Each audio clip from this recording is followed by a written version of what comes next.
Oke, kembali lagi di Overdriven dan hari ini kita akan review roti tawar. Kalau makan roti tawar saya sih senengnya yang sederhana aja ya, mayones gitu. Mungkin yang pedas sedikit biar berasa. Terus habis itu lipat dua, terus tinggal makan aja. Atau kalau misalnya kalian ingin instead of makan roti tawar, kalian pengen mengendarai roti tawar, kami perkenalkan Toyota Nafwan tipe V Limited. Ya, jadi mobil ini merupakan sebuah family van yang besar. Kalau misalnya kalian nggak mau kelihatan terlalu flashy pakai Alphard atau Sienta terlalu B aja buat kalian, ada opsi ini. Oke, secara desain ya oke, jelas lah ya kenapa ini dibilang roti tawar, karena bentuknya dia yang boxy, yang ngotak-ngotak gitu. Ini dia rivalnya sama Toyota lagi sih. Ini dia rivalnya sama Nissan Serena dan Mitsubishi Delica pada masanya. Kita lihat dulu di depan ini ada lampunya masih biasa ya, belum ada LED-nya. Lampu senjanya bohlam semua, tapi yang lampu low beamnya dia udah pakai proyektor xenon dan ada headlight adjusternya, jadi bisa diatur ketinggiannya. Ada juga fog lampnya yang tentu saja masih bohlam. Terus habis itu kita bergerak ke samping. Di sini ada nggak banyak sih di sini sebenarnya ya. Yang penting ada sen di lampu spion. Terus habis itu bannya dia pakai ring 16 karena dia posisinya di atas Sienta, di bawahnya Alphard, maka dia jelas punya fitur power sliding door. Dan ini merupakan sesuatu yang sangat menarik karena power sliding door kan dia nggak perlu space banyak buat ngebuka pintu. Kalau misalnya garasi kalian sempit, jarak segini aja kalian udah bisa buka pintu belakang kalian dengan penuh, kalian enak bawa barang. Terus kita bergerak ke belakang, ada lampu belakang dan beberapa garnish chrome karena ini tipe V Limited.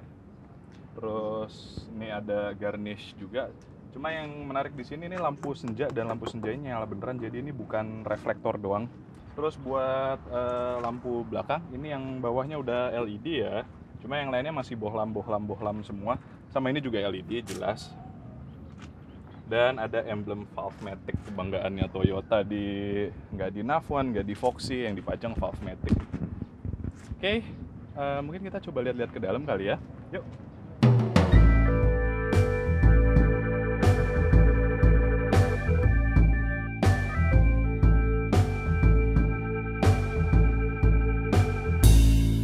Dan sekarang kita sudah berada di dalam Toyota Nafwan ini, dan ya karena kondisi di luar panas jadi kita shootnya di dalam aja, gerah.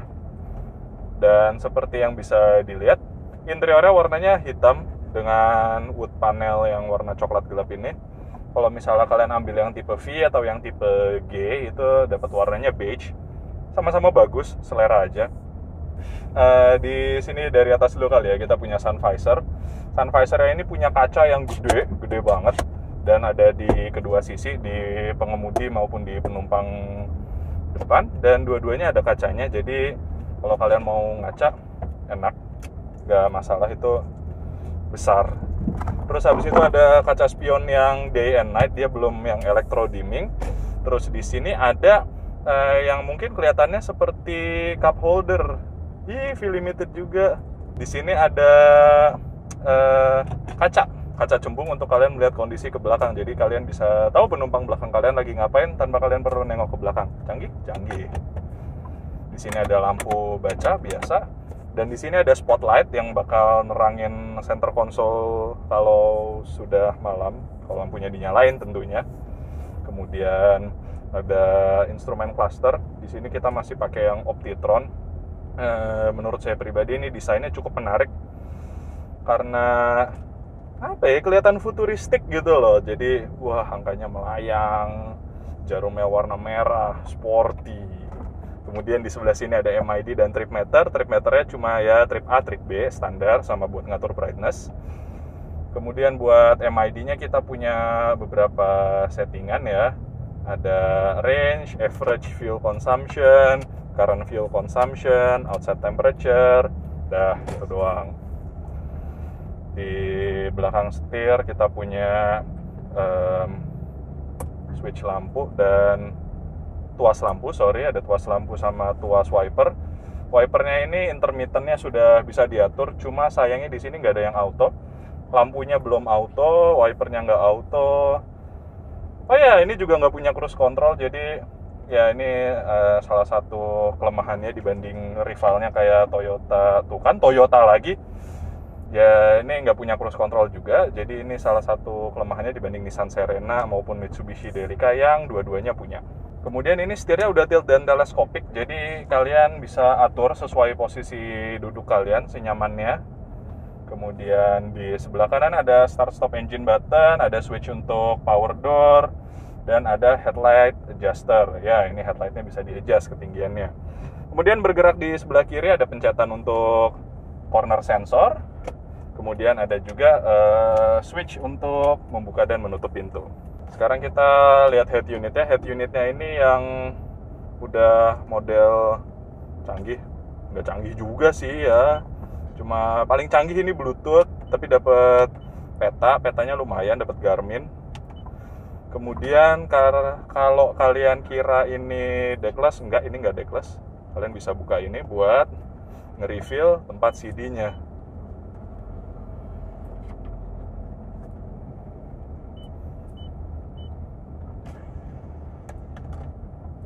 Nah, yang cukup disayangkan dia colokan USB-nya nempel persis di head unit begini. Jadi mungkin buat beberapa orang kelihatannya jadi tidak terlalu rapi. Cuma ya nggak apa-apa lah. Kemudian di bawah ada AC. AC-nya ini udah dual zone. Ada juga pollen filter. Ya di sini kayaknya nggak pernah ketemu case di mana kita mesti pakai ini, tapi ya ada. Terus ada center console di tengah ini. Ini center console-nya ada coolernya di belakang, cooler plus heater juga. Dan di sini kalau misalnya kalian kira ini cuma 2 cup holder sama tempat buat naruh pulpen dan koin, enggak, ini bisa diangkat. Jadi kalian bisa naruh barang-barang lain di bawah, kayak misalnya sepatu atau kotak tisu atau apalah, pokoknya bisa ditaruh di bawah. Terus habis itu ada colokan 12 volt. Di sini ada tempat buat naruh dompet atau apapun. Dan di sini akomodasinya itu banyak storage. Ada yang di atas setir, ada yang di atas glove box, ada glove boxnya sendiri. Bahkan di antara laci di atas glove box dan glove boxnya itu ada kayak cerukan di mana kalian bisa naruh HP, dompet, stroke, apapun lah. Minuman juga kayaknya muat kalau yang kecil mah. Di sini juga ada kanan dan kiri setir. Terus habis itu di sebelah kanan setir ada semacam tempat lagi, dan di dalamnya ada slot buat naruh kartu tol kalian. Terus di pintu kita punya door pocket. Door pocketnya ya lumayan besar, cuma sayang aja tempat minumnya, cup holdernya itu nggak terlalu gede kalau yang di pintu itu. Dan ya masih dapat storage sih di pintu, lumayan lah, ini kecil buat naruh hand sanitizer lah apalah. Terus di sini juga ada storage lagi kalau kalian perlu lagi di sebelah pencetan trip meter sama MID. Ya kalian nggak bakal kehabisan space di sini, tenang aja, banyak ruangan. Oh ya, kita punya armrest di kedua sisi, di driver sama di penumpang depan. Jadi ya kalian bisa nyandarin tangan kalian di sini dan nyetir begini. Cuma yang cukup menarik di sini posisi AC-nya tuh di bawah head unit. Jadi head unit tuh posisinya paling atas. Jadi kalau misalnya kalian kira oh ini udah ngadep muka nih, pas enak, adem banget, terus habis itu kalian taruh tangan di sini buat nyetir santai. Tangan kalian yang dingin, muka kalian nggak dingin. Mungkin kita bisa lanjut ke belakang ya, karena di belakang ini ada satu fitur yang cukup menarik buat kami. Oke, halo, selamat datang di ruang belakangnya Nafwan. Dan ini merupakan fitur paling unik dari mobil ini. Kursinya yang bisa 120 derajat. Mutar-mutar, jadi kita bisa menghadap ke belakang seperti yang kita lakukan sekarang ini. Betul. Walaupun butuh terbiasanya jadi kayak diangkot, duduk paling depan di belakangnya itu. Iya, kalau kalian suka duduk di angkot, di yang dekat pintu tapi ngadep belakang tuh ya rasanya kurang lebih seperti yang itu. di belakang supirnya itu. Iya, yang belakang supir. Kayak gitu. Iya, kursi artis itu dilihat terus. Cuma anggap ini jauh lebih nyaman daripada angkot. Oh, jauh, jelas. Ada headrest, ada armrest. di baris keduanya ya proper roti tawar lah ya, tidak seperti komputer kayak Mazda Biante yang armrestnya cuma satu karena dia bangkunya bisa digeser kiri kanan. Ini bangkunya tidak bisa, tapi jadinya ya ini captain seat yang sangat-sangat proper. Cuma sayangnya di tengah tidak ada akomodasi apa, nggak ada cup holder atau apa. Ya polos, dan kalau lagi mode ngadep ke sini ya agak susah di door pocket yang di pintu, soalnya dia agak ke belakang gitu. Dan door pocketnya juga sebenarnya cuma muat cup holder sama buku kali ya, buku brosur-brosur gitu. Iya, nggak terlalu gede. muat lah ya, majalah-majalah masih bisa. Sama oh ya, kan kita balik nih. Tapi kita tetap menerapkan safety. Ini ada seatbelt kedua. Jadi karena ini seatbeltnya bukan kayak mobil-mobil yang captain seat, yang seatbeltnya nyatu di kursi, dia ada dua seatbelt. Pertama seatbelt yang normal nih di pilar C, dan kedua adalah seatbelt yang disediakan di sini. Ini ditaruh di kolong kursi sini, dia modelnya 2 point dan ya masih gulung-gulung manual, tapi memberikan safety untuk Anda. Daripada nggak ada kan. Terus nggak apa-apa, ini juga udah rapi sih, ini tertutup cover, dan ini kacanya gede nih, gede banget. Tapi sayangnya, oh ya all auto ya ini semuanya kacanya. Iya, termasuk yang di belakang. Tapi kebukanya cuma segini. Iya, dia kebutnya tidak full, tapi ya ini MPV orang beneran yang kacanya bisa diturunin, bukan kayak MPV yang kacanya digeser-geser kayak kaca bis. Ada sebelah. Terus ini nggak ada sun visor ya, nggak ada. Tapi AC-nya rapi, dia di samping bukan di tengah, kontrolnya dari sebelah kanan. Kontrolnya mirip Innova ya? Iya mirip, kisi-kisi juga mirip. Cuma dan dia ya bisa ditutup juga, bisa naik turun, tapi nggak bisa digeser kiri kanan. Apa bisa? Tapi ini macet ya? Oh bisa, dan ini agak macet. Terus ini handle-nya udah lebih track sampai baris ketiga. Dan di sini ada monitor yang bentuknya sama kayak Innova. Ya better than nothing lah. Betul, hidup monitor aftermarket. Bukan aftermarket juga bawaan ini ya. Iya, cuman kan tampilannya aftermarket sekali, Pak. Iya sih. Terus untuk jok baris ketiganya sih standarnya cuma bisa muat 3. Standar ya. Habis itu ada proper headrestnya juga buat yang di tengah. Betul, dan sistem lipatnya dia kayak Innova yang dilipat ke samping. Cuman ini lebih gampang nggak sih? Lebih gampang ya. Dan lebih rapi juga. Iya betul. Dan untuk yang di tengah juga ada itu seatbelt 3 titik, jadi tetap keamanan tetap terjaga lah di sini. Seatbeltnya dari atap yang di tengah itu, sama kayak punyanya Honda Jazz, kalau kalian tahu dia dari tengah dari atas gitu. Dan di sampingnya ada juga akomodasi di kiri kanan. Ada speaker juga di situ. Oh iya, ada speaker di tengah sini, nggak ada speaker ya? Jadi ada di sini polos. Speakernya di baris ketiga jadi sama kayak TV. Kayaknya sliding door gitu semua ya. Bisa jadi. Kalau Alphard speaker di sini ada yang di sininya, ada juga yang di pintunya juga yang kecil-kecilnya itu. Ya tapi ini kemungkinan Alphard ini adanya ya. Udah cukup lah untuk seorang ade ini. Dan di belakang ini nyaman sih. Nyaman sekali. Suspensinya walaupun nggak senyaman review kemarin, nyaman ini. Dia dia nggak yang ngayun-ngayun, dia enak lah kalau kalian di belakang, kalian buat misalkan beli mobil ini buat bareng orang tua, kalian nyetir, orang tua di belakang, orang tua kalian akan merasa sangat nyaman sekali, bisa tidur sepanjang perjalanan. Dan lebih enak gini sih, soalnya kalau di rotate ke biasa ke depan, legroomnya kayak kurang gitu. Kalau ini kan apalagi kalau dilipat tuh kayak gitu, itu luas sekali. Soalnya kan ini relnya nggak nyampe belakang ya, ini relnya cuma di tengah doang. Iya. Jadi ini akan sangat luas sekali, cuman ya mungkin kalian harus membiasakan, kalau enggak ya mungkin mabuk-mabuk dikit, apalagi kalau jalannya yang twisty gitu. Benar. Ya, tapi lama-lama kebiasa juga. Ini suspensinya juga membantu sih biar nggak mabuk juga. Suspensinya tidak memabukkan, ini empuk yang dewasa. Ada delika. Iya. Bahasa siapa tuh? Dewasa. Sebelah. Oh, sebelah. Padahal senior. Oh, senior kita. Ya, benar. Misi Bang. Oh ya, satu lagi nih, bahannya nggak selembut Innova ya. Innova generasi ini berarti Reborn. Sebelum Reborn. Doyok. Yang doyok gitu. Nggak selembut itu sayangnya, cuma ya ini agak-agak kasar gitu. Cuma nggak sekasar Innova Reborn untungnya. Di sini juga sama nih, ada fabriknya, dan di sini fabriknya lebih lucu halus gitu. Kayak kain apa ya gitu loh. Kayak kan baju. Iya. Katun bukan sih? Iya kayak katun. Yang di situ kayak katun. Tapi gede kok ini. Gede sampai depan. Dan lampu ada 3, jadinya sama di depan 1, di sini 1, sini 1. Jadi kalian tidak akan rebutan lampu. Ya walaupun enakan yang inovasi yang di sini. Iya, banyak mau. Iya sih. Pak ini kemana ya? Ya ikutin aja. Ngasal. Pak ada GPS ya kan bisa lihat Pak, ya. tenang aja. Supirnya masih baru guys. Tapi enaknya kalau mundur gini jadi kami bisa langsung liatin Iya. ya aman. Aman. Oh. Oh pop. Maju. Terus di belakang ada apa lagi? Di belakang sebenarnya kurang lebih itu aja sih, cuma saya nggak Iya. ada colokan atau Iya, apa gitu, nggak ada, colokan ke depan iya. semua. Ini masih ya mobil zaman-zaman segini emang belum rame lah ya colokan-colokannya. Aha. Di belakang juga kalau misalkan bangkunya ditegakin semua nih baris ketiga, bagasinya masih lumayan lega loh itu. Lega itu. Galon masuk lah ya itu. Galon masuk, bagasi yang sedang juga masuk. Masuk. Iya. 3 kali bisa itu. Bisa Perjanjian. dua tiga bisa. Mungkin bisa 4 kalau diletakin satu di Iya. atasnya gitu. Nah, pokoknya enak sih, dan kalau dilipat gini kan jadi luas juga, bisa langsung ke Betul. depan. Kalian bisa memilih untuk dilipat dan kakinya lega atau ada dan kakinya naik Nah, ke atas seperti iya. ini. Dan ini lagi lewat jalan jelek ya, kerasa sih nyaman. Iya, ini nyaman sekali. Nyaman yang tidak kapal, tidak seperti Reborn. Iya, itu nyaman-nyaman agak aneh gitu. ini enak. Ini enak sih.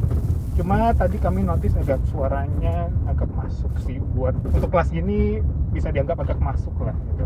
Iya, betul. Cuma not bad lah. Not bad. Not bad. Ya kalau di depan ya fiturnya mungkin agak kurang ya dibanding rival-rival, tapi kalau di tengah sih ini oke lah ya. Ya hampir setara lah ya. Hmm. Man mending ini daripada si Biante. Berarti saya nggak suka tengahnya itu Iya. aneh. Bianda itu kan dia agak nyambung gitu. Nyambung, habis itu nggak ada ampersnya di tengahnya. Iya. Habis itu Delica ketensit juga sih. Betul. Ya paling itu aja sih dari tengah. Udah kali ya. Nggak terlalu banyak Oke. macem-macem. Sekian dari interior tengah. Dan kita akan kembali ke Mas-mas yang di depan. ya Sekarang kita kembali lagi ke depan. Nah, kalau misalnya untuk rasa berkendaranya sendiri ya, ini enak buat disetirin, enak buat nyetir.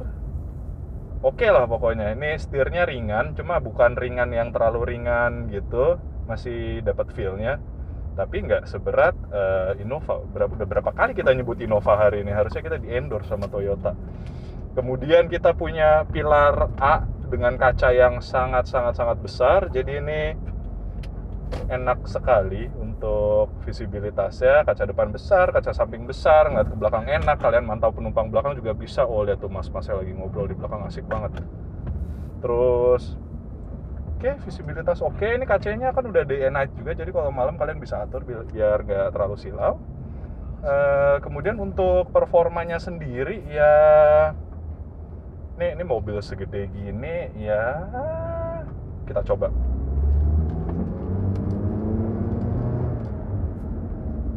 Not bad, bisa lah narik.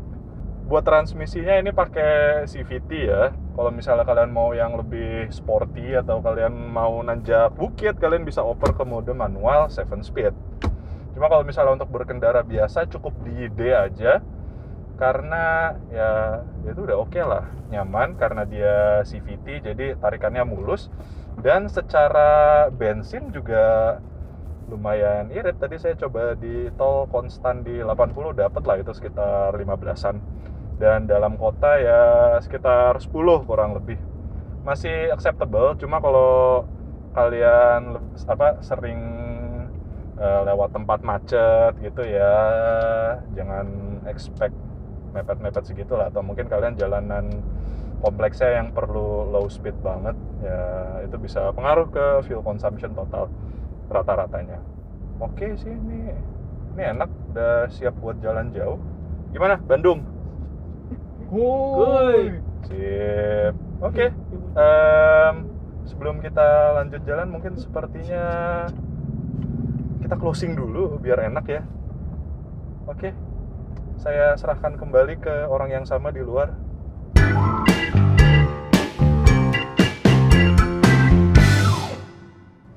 Jadi gimana kesimpulannya kalau misalnya kalian lagi nyari sebuah MPV keluarga yang lega, lumayan irit, akomodasinya banyak, dan punya fitur-fitur yang cukup menarik, kalian bisa consider mobil ini sebagai mobil kalian. Apalagi dengan harganya yang Kalau yang sekarang ini yang tipe V Limited ini tuh di beberapa website saya lihat itu harganya sekitar 200 juta, jadi opsi menarik.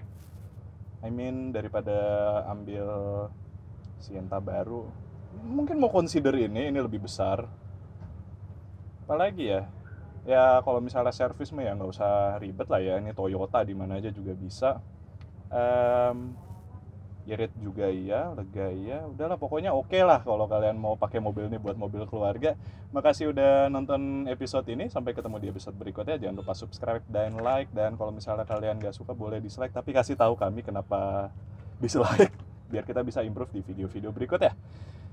Thank you, see you di video berikutnya, dadah.